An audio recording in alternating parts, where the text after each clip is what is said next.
Oleh kerana itu jamaah sekalian dimuliakan Allah Subhanahu wa taala, memperhatikan Al-Quran itu sangat kemuliaannya buat kita. Semakin banyak perhatikan Al-Quran, semakin manfaatnya buat kita. Contoh, ayat Al-Kursi, satu ayat. Rasulullah SAW bersabda, "Man qara'a ayat Al-Kursi dubura kulli salatin laysa bainahu wa bainal jannati illa an yamut." Barang siapa yang membaca ayat Al-Kursi setiap habis salat fardu, tidak ada sesuatu yang mampu menghalanginya masuk surga. Ayat Al-Kursi ini satu ayat menjaminkan kita masuk surga. Kalau satu ayat menjaminkan kita masuk surga, gimana suratul Baqarah seluruhnya? Gimana lagi 30 juz Al-Quran? Kata Siti Aisyah radhiyallahu anha, jumlah tingkatan dalam surga Allah sesuai jumlah ayat Al-Quran. Oleh karena itu tidak ada yang lebih tinggi di dalam surga Allah daripada Ahlul Quran. Karena nanti Ahlul Quran ketika masuk surga, Allah suruh baca dan naik. Baca sebagaimana kamu baca di dunia dan naik posisimu dan darjatmu di dalam surga. Baca naik terus, baca naik sampai bersama Nabi Muhammad di darjat yang tertinggi di dalam surga Allah. Ini semua berkat Al-Quran. Belum lagi syafaat Al-Quran. Belum lagi anak penghafal Al-Quran menhadiahkan 2 mahkota untuk kedua orang tuanya. Belum lagi setiap satu huruf dapat 10 kebaikan. Belum lagi Al-Quran akan menemani kita saat sakratul maut. Belum lagi Al-Quran akan temani kita saat menghadapi mungkar nakir di dalam kubur. Belum lagi saat dibangkitkan oleh Allah akan bersama Al-Quran sama kita. Belum lagi saat dihisab Al-Quran akan menemani kita. Belum lagi saat kita berjalan di atas sirat, Al-Quran masih berkenan menemani kita sampai ke pintu surga. Bahkan ketika masuk surga, Al-Quran tidak akan tinggalkan kita, masih terus masuk bersama kita di dalam surga sampai naik darjat yang tinggi di dalam surga Allah Subhanahu wa taala. Kewajiban kita cuma satu, coba berapa panjang balasan Al-Quran sampai ke surga. Tapi diminta cuma satu, berkenan menjadikan Al-Quran teman kita di dunia. Temanilah Al-Quran, akan Al-Quran berkenan temani kita sepanjang hayat, bahkan sepanjang perjalanan kita menuju surga. Itu kemuliaan Al-Quran. Cukup ada seorang ulama dari At-Tabi'in bernama Abdullah As-Sulami, Abu Abdurrahman Abdullah As-Sulami, Abdullah bin Habib As-Sulami. Ditanya, beliau 70 tahun mengajar Al-Quran. Ditanya, wahai imam, apa yang membuat kamu sabar sampai 70 tahun mengajar Al-Quran?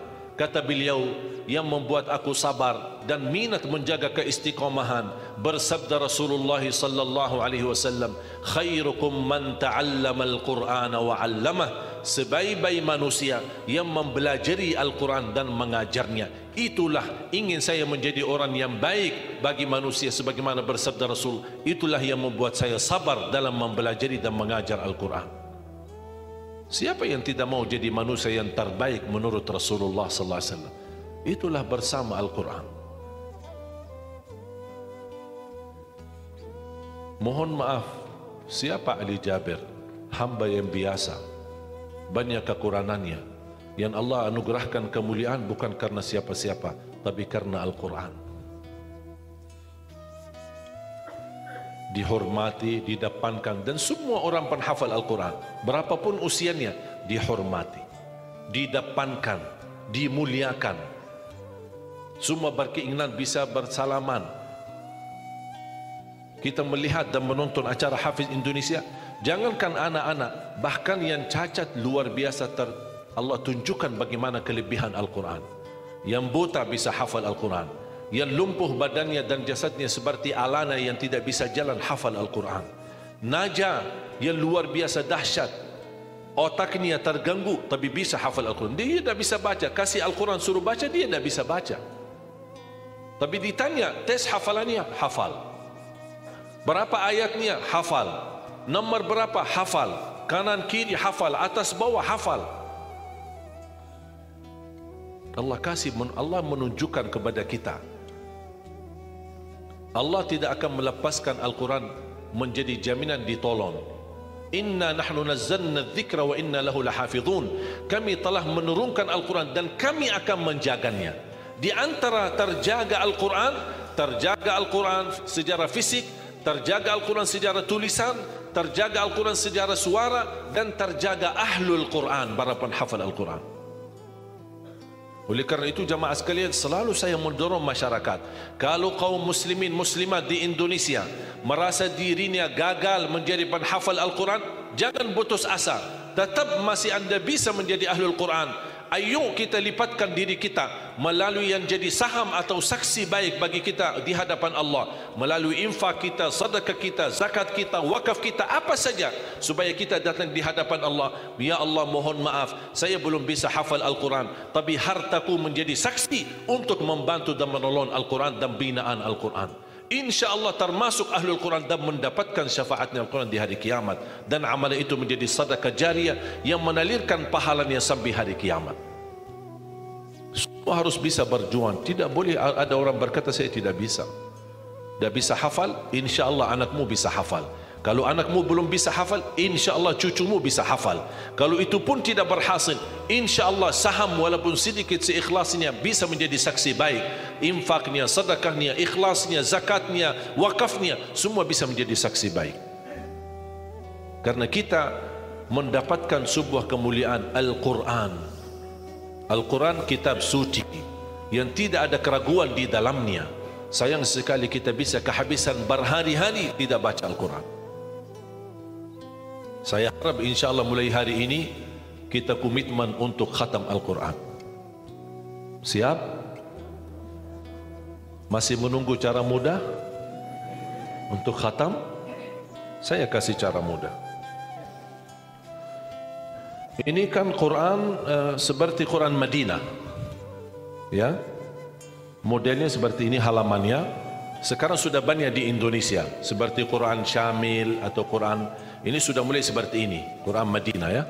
Maksudnya model cetakannya dicetak seperti ini, mulai dari ayat, kalau di akhir halaman ditutupi dengan ayat. Dulu Quran lama, setiap halaman kita buka kadang-kadang ada separuh ayat di halaman kanan, sisanya di halaman kiri. Sekarang Quran Madinah tidak boleh begitu. Termasuk sudah mulai di Indonesia yang sudah disahkan oleh Kementerian Agama, disesuaikan seperti Quran Madinah. Jadi halamannya atas mulai dari ayat, kalau di akhir halaman ditutupi ayat, tidak disambungkan ke halaman berikutnya, supaya teratur. Di antara mereka susun setiap satu juz 20 halaman, dihitung seperti itu supaya rapi. Apa tujuan? Sebenarnya saya mengambil kesimpulan dari hikmah itu. Kenapa setiap juz 20 halaman? Ternyata saya bisa bentuk cara mudah mengkhatam Al-Quran. Setiap waktu salat baca 4 halaman, 4 kali 5 waktu 20, sudah khatam 1 juz. Jadi kalau khatam tidak harus sekaligus. Jangan habis ceramah anda posisi imannya mulai naik, semangatnya luar biasa, pulang ke rumah baca Al-Quran 1 juz, besoknya masih semangat baca 2 juz, 3 juz dan seterusnya. Begitu menurun semangat tidak baca 1 tahun. Tidak boleh terlalu semangat, tetap semangat tapi diatur semangatnya. Standar 1 juz, tidak usah berlebih-lebihan. Jaga 1 juz, sedikit demi sedikit, istiqamah lebih baik daripada banyak tapi terputus. Dan itu bersabda Rasulullah SAW, khairul amali adwamahu wa inqal, sebaik-baik amal sedikit tetapi istiqamah daripada banyak tapi terputus.